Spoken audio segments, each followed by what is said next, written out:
La semaine dernière, avec ma collègue Lydie Catalano, nous avons donné un webinar sur l'intelligence artificielle appliquée à l'expérience utilisateur et plus particulièrement à la user research. Nous avons convié pour l'occasion une vingtaine de personnes afin de discuter des détails et des questions que les personnes pouvaient avoir. Dans cette vidéo, je vous propose d'aller bien sur les points essentiels que nous avions évoqués. Je vous invite par la suite à suivre aussi Lydie Catalano, qui va elle-même faire une vidéo pour rentrer en profondeur sur ce sujet. Faites toutefois très attention, la vidéo date du 12 mai 2023. Cela signifie que certaines données vont être rapidement obsolètes, voire même fausses, en fonction des réglementations, des lois qui vont passer sur l'intelligence artificielle ou sur les évolutions du marché. Et juste un paradigme important à avoir en tête d'abord, c'est que là on est passé, il y a des changements sociétaux, des changements technologiques, on est passé de l'ère du cloud à l'ère du mobile, à l'ère du social media, là on est en train de tomber dans l'ère de l'IA. Il y a plein de changements, vous voyez, il y a plein de trucs qui sont en train de se disrupter, il y a plein d'entreprises qui sont en train de se poser la question de comment est-ce qu'ils intègrent ça dans l'IA, il y a même des comités de pilotage dans chacune des boîtes là, que je connais qui prennent ce projet-là, et du coup c'est un paradigme sociétal, donc vous allez voir plein de tendances, avec l'IT on bosse aussi sur les tendances sociétales liées à ça, mais du coup je vous invite à être vigilant sur le vocabulaire et à pas mélanger data, machine learning, IA et data mining. Pour moi, l'IA c'est à partir du moment où on a un algorithme qu'on entraîne avec données sur lesquelles on fait des retours et en fait qui va apprendre un peu tout seul. Donc, je lis un peu le machine learning et l'IA et du coup c'est vraiment cette notion d'algorithme qui a été entraînée et qui va avoir une notion d'apprentissage un peu autonome. Ce que je vous propose, c'est de réfléchir maintenant un petit peu en termes de catégories de ce qu'il existe d'IA pour savoir et parler précisément de quoi on est en train d'évoquer, parce que souvent on entend des IA sur les outils générationnels, etc. Je vous propose une catégorie qui m'est propre, donc, puisqu'aujourd'hui je ne suis pas contente des catégories que j'ai pu voir. Je considère qu'aujourd'hui il y a une catégorie qui s'appelle les Additional Help. Ça veut dire en gros que les grosses entreprises comme Microsoft, Adobe et Google utilisent d'ores et déjà l'IA. Par exemple, si vous enlevez une image, une partie d'une image sur AI, il peut te proposer Content Aware remplissage, et donc en fait il va remplir de manière intelligente le contenu que tu viens d'enlever, basé sur le contour. Ça c'est déjà des outils IA, et moi je crois beaucoup que demain en fait ce qui va être très mainstream c'est ça, c'est cette espèce d'aide additionnelle où par exemple aujourd'hui, je sais pas si vous savez, sur PowerPoint vous pouvez juste sélectionner traduire, et ça vous traduit le PowerPoint dans n'importe quelle langue que vous voulez. Donc moi mes présentations, plutôt que de les faire dans tous les pays avec qui je bosse 50 milliards de fois, et je clique sur ce bouton là et ça me traduit directement mes slides avec quand même des choses qui sont super chouettes. Donc ça, pour moi, l'avenir sur les IA, les plugins qui s'intègrent à des solutions, on voit Adobe qui est vraiment promoteur, Canva qui commence à intégrer les outils IA, Notion, c'est pour moi, je le mets en premier parce que j'y crois beaucoup. Il y a ensuite tout ce qui est outils très spécifiques. Donc c'est un site en fait qui va avoir une façon de proposer l'application de l'IA à votre outil.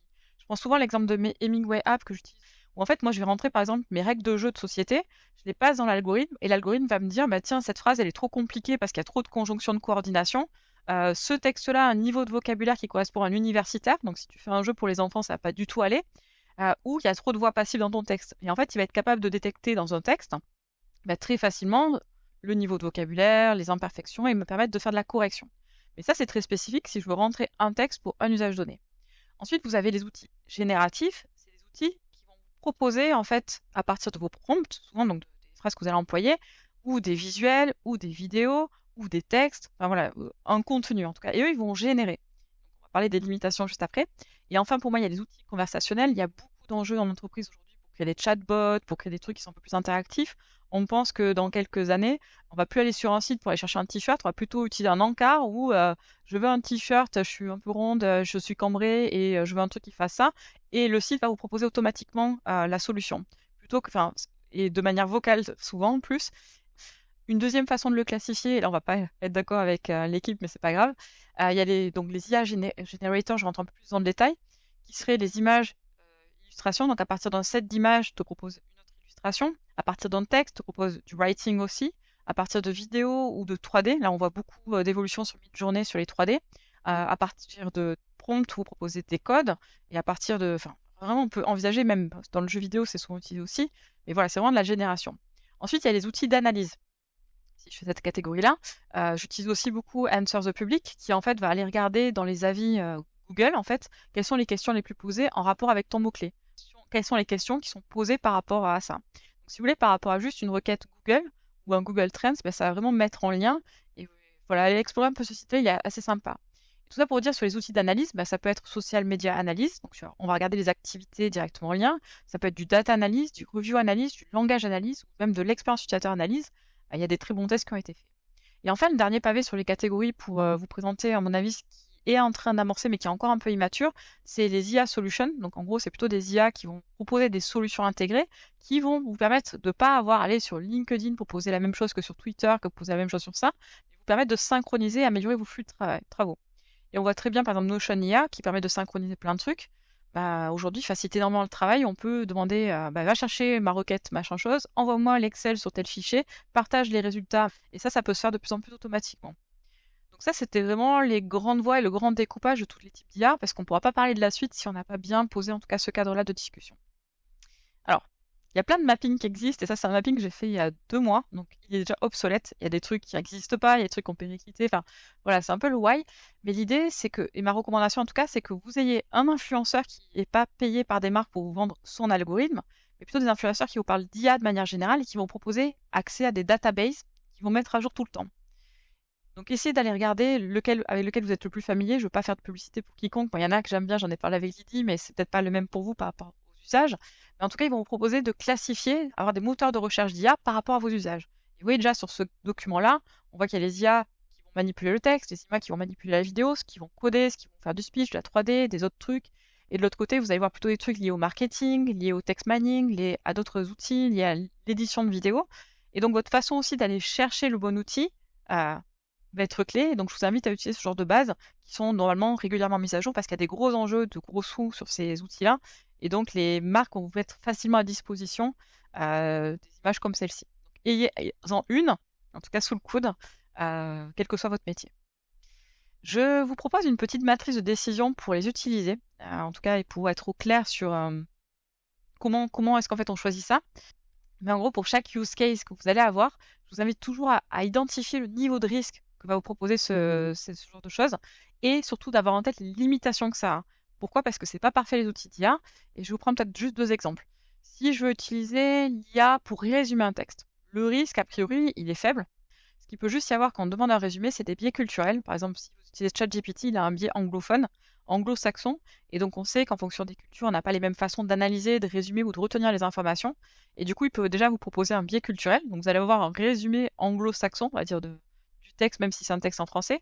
Et puis, vous pouvez très bien rater un point central. Ça m'est déjà arrivé de faire des résumés de vidéos, puisque aujourd'hui, par exemple, vous pouvez avoir des extensions, donc plein de plugins qui vous permettent par rapport à YouTube d'extraire directement. Donc vous cliquez sur le ChatGPT et ça vous propose directement l'extrait en 10 bullet points de chacune des vidéos que vous avez. C'est bien, c'est rapide, mais j'ai pu voir plusieurs fois qu'il y avait des points centraux qui étaient complètement passés à la trappe.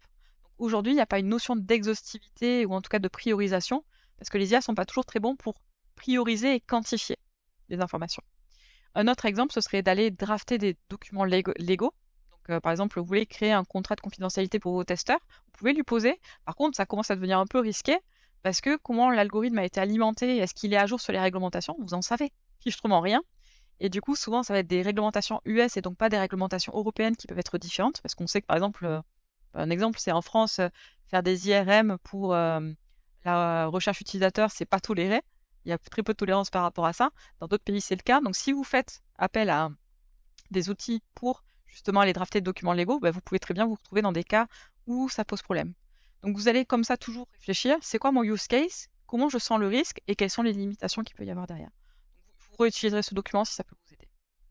Je vais, avant de vous montrer les case studies, quand même rappeler quelques détails que je vous invite à noter, en tout cas à avoir sous le coude, qui sont les limitations et les warnings de l'utilisation de l'IA. Le premier, c'est que souvent les outils sont des call to sell. Je m'explique, c'est souvent, et on l'a vu sur ChatGPT, ils voulaient atteindre le plus vite possible le million d'utilisateurs pour dire à Microsoft, regardez, moi j'ai eu 1 million d'utilisateurs qui ont posé plein de requêtes, rachetez-moi s'il vous plaît, parce que vous voyez que je suis rentable. Et du coup, aujourd'hui, on voit une espèce de course où les petites boîtes vont payer des influenceurs pour vous dire que c'est un outil génial, facile, qui fait des trucs de fou. Donc en général, ils vous sélectionnent la meilleure partie, le truc le plus facile à faire ou des vidéos excellentes, alors que ça ne correspond pas à la réalité déjà. Et comme ils ont cette volonté de se faire racheter, ils vont vraiment être compter combien de personnes sur la waiting list, compter combien ils ont eu de users, compter combien de use cases différents ils ont pu avoir, et dans cet objectif toujours d'avoir touché le plus de personnes. Donc ça, c'est déjà un biais parce que ça veut dire que c'est très marketing, et donc vous allez pouvoir vous faire avoir très facilement par des outils qui vous semblent sexy, mais qui en réalité sont juste des appels d'offres avant de développer vraiment des versions plus intéressantes. Deuxième point, les algos, comme tout algo, contient des biais, enfin comme tout humain d'ailleurs, que ce soit des biais culturels. Donc faites sûr que la qualité de vos réponses et pertinente. Donc c'est pour ça que je pense que le métier d'UA va continuer à exister demain. Il y aura toujours besoin de nous pour contrôler que ce qui a été dit, c'est pas n'importe quoi, et vous verrez sur les case studies juste après. Ils sont très US-oriented, et moi, ChatGPT me rendait folle avec fais-moi une blague sexiste contre les femmes. Au début, ça marchait bien, mais au bout de quelques semaines, c'était fini. Alors, moi, j'aime bien ça, les blagues, ça me gêne pas. Mais voilà, il y avait des problématiques, et en fait, par ces limitations qui sont morales, et donc forcément qui sont tributaires de certains biais culturels, voire même des fois des agendas politiques, on va retrouver des biais qui me plaisent pas. Et ces biais, ils peuvent être dus donc, déjà à nos inputs en tant qu'humains, en tout cas des gens qui gèrent ça, mais aussi à la façon dont la base a été entraînée. Je pense que Lily, ça te rend folle. Aujourd'hui, quand tu fais des images de toi, d'avoir toujours les cheveux longs. Parce que je pense qu'il détecte que tu es une femme et du coup, il te met les cheveux longs sur toutes tes vidéos et toutes tes images, quoi. Ouais, mais en fait, il est pour rien. 80% de son dataset, c'est des bruns à cheveux longs et enfin, on ne pourra rien y faire. Et après, il me crée des trucs rigolos. Moi, au contraire, j'adore qu'il ait des biais. Parce que si lui, il dit pas, attention, il y a un biais là, l'humain, il se dit, non, mais moi, ma société, elle est parfaite. Alors que voilà, si on ne pourrait pas dire, on ne peut pas faire ça, c'est pas si libre. Et c'est grâce aux IA qu'aujourd'hui, on voit les limites. Et donc, ça pose aussi des problèmes de représentativité. Donc, on sait que le dataset est surentraîné sur des personnes de couleur blanche, donc évidemment. Alors, faites attention à un truc sur les watermarks. Les textes que vous générez via ChatGPT peuvent être détectables parce que du coup, ils essaient de faire des watermarks. Alors, peut-être qu'il y en aura plus d'ici quelques temps, mais les images, on arrive facilement à détecter. Et si vous voulez savoir si un texte qu'on vous envoie a été écrit par de l'IA, demandez à ZeroGPT, qui est un détecteur, en fait, il va vous dire ça, c'est un texte qui a été écrit à 90% par de l'IA ou à 90% par des humains.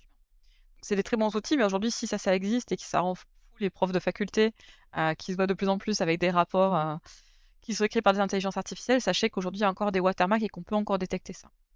Il y a des grosses discussions, et je ne vais pas vous faire mon point de vue aujourd'hui parce que ça va changer, sur le legal framework, dans quelles conditions ce qui est produit par l'IA, ça m'appartient, à quel point, si je mentionne Klimt dans mon prompt, ça appartient à Klimt ou ça m'appartient à moi. Il y a des vrais débats derrière et j'espère que les instances vont vite statuer. En tout cas, aujourd'hui, il y a plein, notamment dans le jeu de société, l'entreprise globale dit qu'en fait, à partir du moment où un texte a été généré par de l'IA, il n'appartient pas à la boîte qui a créé le jeu et donc tout le monde peut plagier son jeu. On avait plein. Alors, on va vous partager des case studies où l'IA est utilisée pour vous inspirer, mais aussi pour améliorer et corriger votre travail, parce que je pense que c'est un des principaux usages. Il y a plein d'exemples, il va y en avoir de plus en plus, je vous invite à garder un œil dessus. Alors moi, je sais que je parle pas mal avec des cabinets de tendance, hier j'étais avec WGSN, en fait, qui est un des détecteurs de tendance, etc., et qui sont en train de repérer plein de nouveaux phénomènes qui sont bossés par les marques, parce que je pense que l'IA, c'est un sujet qui est travaillé par tout le monde, dans tous les secteurs, il y a forcément un petit groupe qui se crée. Et du coup, ouais, regardez un petit peu ce qu'ils en sortent, parce que je trouve que c'est hyper intéressant. On va parler très rapidement maintenant, plus concrètement, sur la partie UR et prompting, notamment parce que en ce moment, devenir prompteur, il y en a plein qui disent que c'est le métier d'avenir, savoir prompter, c'est les créatifs de demain, puisque du coup, les IA vont devenir tellement fortes qu'il n'y aura plus besoin de designers, de UX, etc., ce qui me semble un peu utopique. Mais du coup, voilà, le prompting, moi, ce que je vous invite à faire, c'est de vous créer une database pour vous, c'est-à-dire d'avoir vos prompts, les améliorer, etc. Si vous créez des images, par exemple, vous allez pouvoir très facilement avec Lexica, rentrer les images, ça va vous sortir le prompt, même de vos images que vous générez vous-même et pas forcément avec des IA. Et je trouve que c'est extrêmement intéressant quand vous voulez travailler un peu comme avant, on faisait des moodboards. Voilà, j'aime bien tel photographe, j'aime bien tel truc. Vous faisiez des moodboards avec différents artistes. Là, peut-être que demain, ce qu'il vous faudra, c'est des moodboards de prompts pour justement dire, tiens, j'aime bien ce mot-là, etc. Et vous voyez qu'en fait, il y a des mots-clés sur des styles, etc., qui vont permettre d'être vite différenciés et d'être précis sur, par exemple, aujourd'hui, si tu mets, l'idée en parle tout à l'heure, mais des parenthèses pour préciser ce dont on parle, si vous mettez les proportions aujourd'hui sur Midjourney, vous pouvez très facilement indiquer virgule pour dire la proportion de la pomme sur l'image, est-ce que vous voulez que ce soit toute l'image, 50... Il y a plein de trucs qu'on peut régler, mais ça, c'est pour moi un travail que vous devez faire vous-même en capitalisant sur les prompts. Moi, j'ai des fichiers entiers où, tiens, ça donne telle image, tiens, ça donne tel regard, ça donne telle lumière, etc. Et du coup, c'est petit à petit comme ça que vous allez apprendre à prompter. Il va falloir aussi savoir paramétrer des choses dans différents algos. Par exemple, si vous utilisez Playground ou d'autres trucs, le nombre d'itérations ou Stable Diffusion, le nombre d'itérations que vous voulez, à quel point vous voulez que ce soit écarté du modèle que vous insérez. Voilà, il va falloir jouer un petit peu. Et pour moi, ça, c'est vraiment aussi un travail individuel parce que ça va dépendre de l'outil IA que vous allez générer. Ils n'ont pas le même vocabulaire, ils n'ont pas le même façon de gérer. La précision, c'est pas exactement la même. Et donc, c'est par l'expérience que vous allez petit à petit acquérir ça. Pour moi, ça, c'est une skill de base. Quel que soit l'outil que vous utilisez, votre capacité à générer des bons prompts, c'est un truc sur lequel vous allez être en formation continue. Et je ne crois pas aujourd'hui qu'il y ait de formations qui vous permettent d'apprendre à prompter en 1 heure. J'y crois pas du tout, surtout à la vitesse à laquelle ça évolue. Donc, soyez vigilants par rapport à ça et entraînez-vous 1 heure par semaine. à générer les choses que vous avez besoin de générer, que ce soit du texte, des images, etc.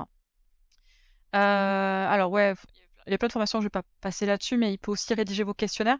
J'ai fait pas mal de tests dessus. Je suis pas encore très contente des résultats sur AutoGPT, parce que j'utilise plutôt AutoGPT que ChatGPT, je préfère. Mais du coup, par exemple, créez-moi un questionnaire de X questions sur tel sujet pour savoir si tel utilisateur fait ça. Il va vous proposer des choix. Je vous invite toujours à regarder ça de manière très avec votre regard d'expert en user research. Allez, je vais vous faire un petit mes outils préférés. Comme ça, vous partez aussi avec des actionnables derrière. J'aime beaucoup utiliser ce que fait Canva. Alors en plus, ce qui est drôle, c'est que dans mes projets annexes et dans mes rêves, j'aimerais bien éduquer la plupart des enfants sur la psychologie. Du coup, j'avais fait des petites vidéos pour former les gamins là-dessus. Et en fait, j'ai tout utilisé via Canva IA. Donc, j'utilise les images, les télécharger, je peux taper mon script derrière. Et en fait, ce que j'avais fait, c'est que j'avais fait des voix via DID qui fait du script tout vidéo. Donc, on crée son avatar, on entre le texte, on choisit le ton de voix. Est-ce qu'on veut quelqu'un de joyeux, quelqu'un de français, quelqu'un d'anglais, quelqu'un de machin chose. Et ça vous fait la vidéo directement. Et du coup, j'ai gagné énormément de temps. Et en fait, aujourd'hui, Canva vient de racheter DID. Donc, ils ont des plugins DID. Donc, vous voyez que ça va se fusionner petit à petit. Du coup, moi, ça me pose une question, c'est est-ce qu'il ne faut pas attendre que ces grandes boîtes fassent le ménage avant de se lancer pour aller découvrir des outils IA qui sont spécifiques? Donc, je pense que c'est métier par métier par rapport à vos usages que vous devez poser la question. Est-ce que c'est maintenant qu'il faut que vous alliez explorer les outils IA qui sont un peu archaïques? Ou est-ce que vous devez attendre que demain, Adobe, Canva et les autres intègrent des outils IA qui vont être beaucoup plus simples à utiliser? J'utilise aussi beaucoup Adobe Podcast parce que quand je fais des audios comme ça et que je parle vite, souvent je me réenregistre et je ralentis mon débit de parole. Mais Adobe Podcast, en fait, si vous enregistrez avec votre téléphone dans des conditions pourries, il peut vous proposer un son qui est extrêmement qualitatif. Vous avez l'impression que c'est enregistré dans un studio pro. Donc ça, c'est un outil que j'utilise systématiquement. Ça m'arrive très rarement maintenant de poster une vidéo sur YouTube sans que j'ai passé par le filtre Adobe Podcast. Et c'est gratuit. Un autre truc que j'ai fait, alors moi, je fais un peu de création à côté dans mes heures perdues, qui sont rares. Mais là, par exemple, vous avez deux cas où j'ai utilisé les outils IA pour générer mon produit fini sur ça. Donc là, vous voyez, je fais des trucs avec du papier, de la colle sur des supports, voilà, bref, sur du moule brun. Ensuite, je le colle sur des supports que je fais en... Mince, comment ça s'appelle bref. Et ensuite, du coup, je demande à l'IA de me réinterpréter mon dessin en rajoutant des prompts, un univers un peu futuriste, etc. Et ça, ça me fait gagner énormément de temps pour lisser mon dessin, le perfectionner, etc. Si vous êtes dans la création. Et pareil, j'ai écrit un bouquin en 2004. Et en fait, je n'osais pas le publier parce que j'arrivais pas à me mettre d'accord sur la cover. Donc, j'ai fait plein de dessins, je perdais du temps. Et en fait, je demande à l'outil IA de me générer des fonds, de me générer des images, de me générer des bâtiments un peu futuristes, etc. Et à la fin, en fait, je ne prends pas des outils IA, mais je viens superposer mes différents éléments. On voit que le buste, c'est exactement moi ce qu'il avait dessiné. Mais je viens rajouter par-dessus des textures de peau que j'arrivais pas à avoir ou qui m'auraient fallu des heures à avoir. Je viens rajouter des effets de cheveux, mais je la recoiffe comme j'ai envie, je viens coloriser, etc. Et donc, en fait, ma création IA, elle est par rapport à autant que j'y passais avant. Déjà, ça me semblait impossible, donc je ne faisais pas.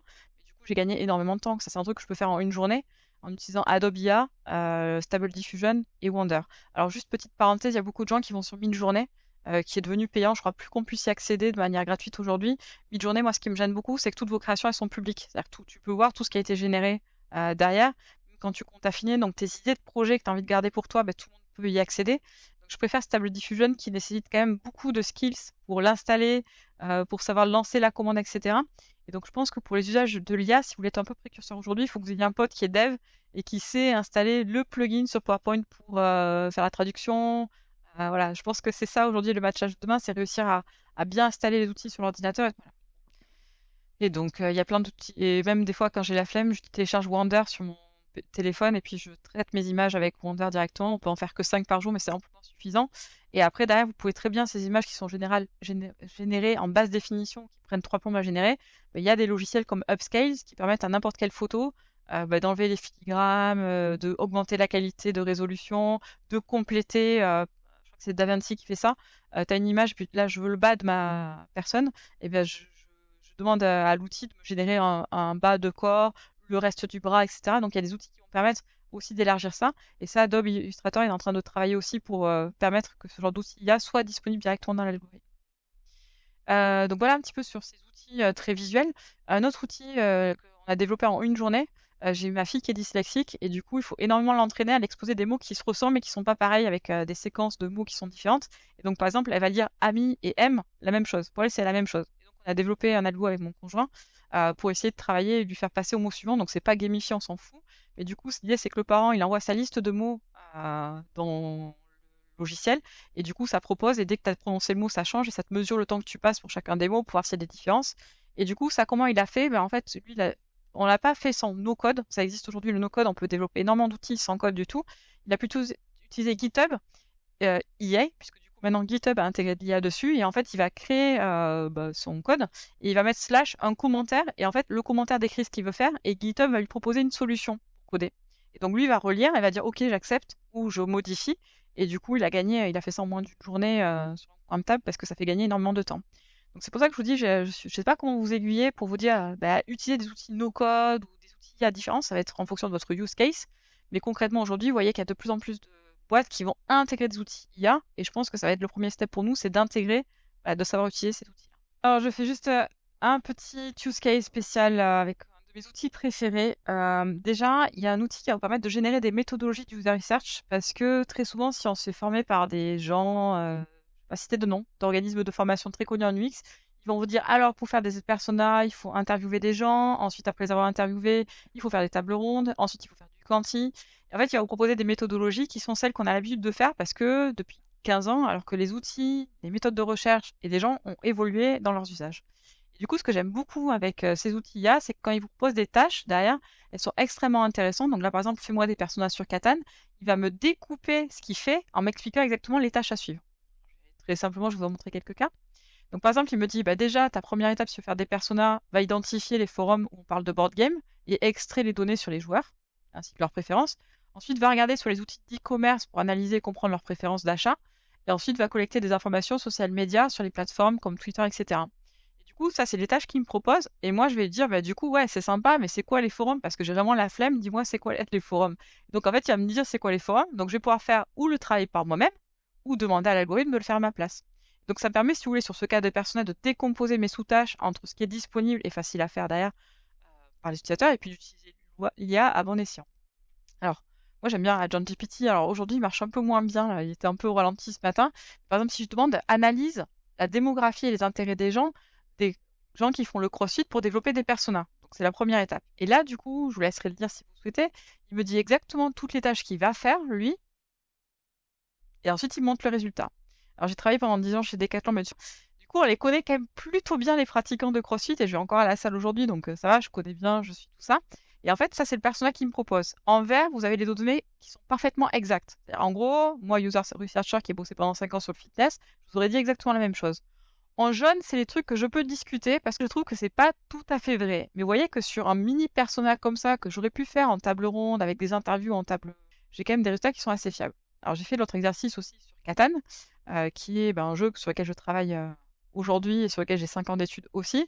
Je vous ai mis pareil en vert les trucs qui sont absolument vrais, en jaune les trucs qui sont approximatifs et on peut en débattre, et en rouge les trucs qui sont absolument faux, ou pas vrais, ou pas tout le temps vrais. Donc vous voyez, c'est quand même plutôt pas mal. Il se plante complètement sur le ratio de genre. Donc il me dit que il y a autant de... qu'il est légèrement plus masculin que féminin, alors que nous on est plutôt sur des grosses proportions de quand même bien masculines sur les joueurs, en tout cas derrière. Et il se trompe également un petit peu sur les tranches d'âge. Mais ce qui a été frappant, et je ne l'ai pas mis en gras là-dessus, c'est qu'il est capable de dire des choses que moi j'aurais oubliées, parce que c'est des évidences. Quand on travaille dans le marché du board game, il y a des choses qui semblent évidentes pour nous.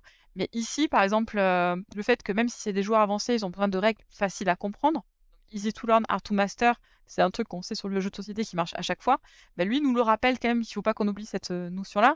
Et du coup, ouais, il va rappeler des trucs très intéressants. En tout cas, je trouve que par rapport à moi, autant que j'aurais passé pour faire sa fiche versus ChatGPT qui a mis, AgentGPT qui a mis 47 secondes pour me sortir les mêmes résultats, je trouve que c'est extrêmement intéressant et surtout, je peux aller dans le détail. Je peux aller dire, oui, mais du coup, où c'est qu'ils achètent? Qu'est-ce qu'ils disent sur les réseaux sociaux? C'est quoi les principaux défauts qu'ils vont trouver sur le jeu? Et donc, ça fait gagner énormément de temps. Donc, les règles sur l'utilisation sur les personas, c'est les infos essentielles qui sont globalement justes. Il va éviter les oublis de l'évidence. Franchement, ça a dû vous arriver en tant que user researcher quand vous êtes expert trop d'un domaine, vous oubliez de mettre dans les personas des trucs qui sont obvious. Et ça fait gagner du temps pour déblayer le terrain. Par contre, il a tendance à regrouper, j'ai du mal à lui faire plusieurs personas. Il y arrive, il propose plusieurs personas, mais j'ai du mal à lui faire en tout cas, un persona, il va trop regrouper, trop amalgamer, et puis derrière, il peut oublier des choses, voire même faire des erreurs stratégiques. C'est pour ça que vous, en tant qu'user researcher, c'est peut-être un outil pour vous faciliter la vie, mais vous allez rester honneur du travail final, parce que forcément, il y aura des oublis.